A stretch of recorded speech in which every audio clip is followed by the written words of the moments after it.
Welcome to another episode of Tales of Terror. Today we'll be learning about the fates of some poor, careless students who decided to mistreat the books in their classroom library. They thought they would simply turn another page in their lives after their shenanigans, but instead, their thoughtlessness incurred the wrath of the universe and brought about the end for them. Many years ago. One student decided to throw a book across the room to another kid. He also thought it was pretty cool to drop books down on his desk really dramatically. He liked the sound. Well, this damages the book binding and can make books fall apart, and the universe wasn't too happy with things getting thrown and smacked around. So...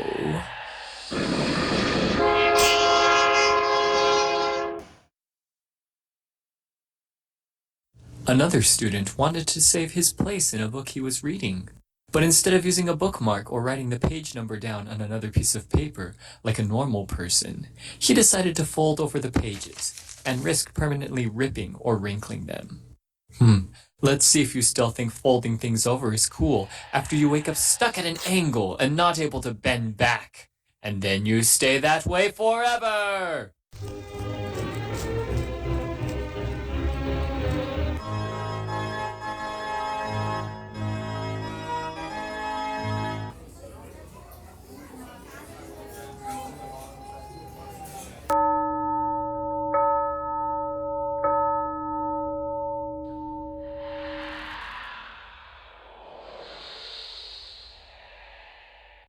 One poor student decided to flatten the spine of her book so that it would stay open on her desk without her having to hold it, like any normal person would hold a book. Flattening the book open like this actually breaks the spine and will make pages fall out of the book eventually. But the student didn't care. Not until she was flattened by a stray falling anvil several times.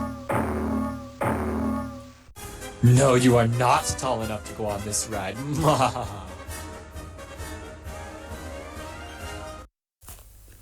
Look at this foolish soul. He decided to eat food near one of our classroom books. Yep, eaten by a shark. That happens a lot more often than you would think. This doomed student decided to keep a drink near her reading book, and that didn't go over well. Neither was what happened next, which, in case you were wondering, was getting kidnapped by a giant and then baked into a pie. And yeah, that one kid who wrote in a book, he got trapped in a textbook illustration. And it wasn't even on a page that had an illustration or something. It was just a math problem. Boring forever. What about that kid who didn't pay attention to the book checkout sheet?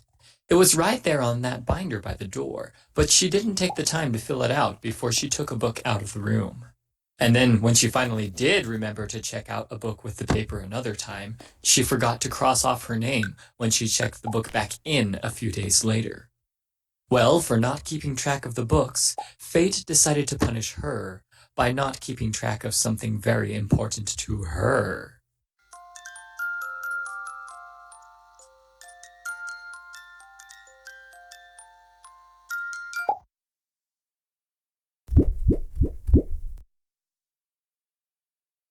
Oh yeah, and what about that kid who just left her reading book on her desk at the end of class? And sometimes just threw it onto the bookshelves without returning it the normal way, like a sane human being who is not in elementary school anymore. By the way, in case you don't believe me as a teacher when I say that there have been problems with this, here are some pictures of what I saw when I got back once after we had a sub. Come on, people who did this, seriously. It's not hard to take 1 extra second to actually slide a book back in between other books that are already in the bookcase. Notice the difference between this and this mess? I sure hope so.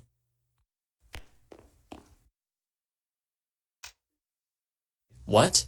You're seriously still going to do that? After you saw those pictures and everything? You think that's cool, kid? Well, let's see how you like it when you come home and, yeah, all your stuff has been mailed to China. Yeah, how about that? Have fun with that, right? And also aliens blew up your house. So just take an extra few seconds before you leave class to actually put books back on the shelf in the normal way, right side up. Or this could happen to you. And if it doesn't, well, it's still the right thing to do. So now, if you didn't before, you understand how we need to treat the books in our class, right? Nope.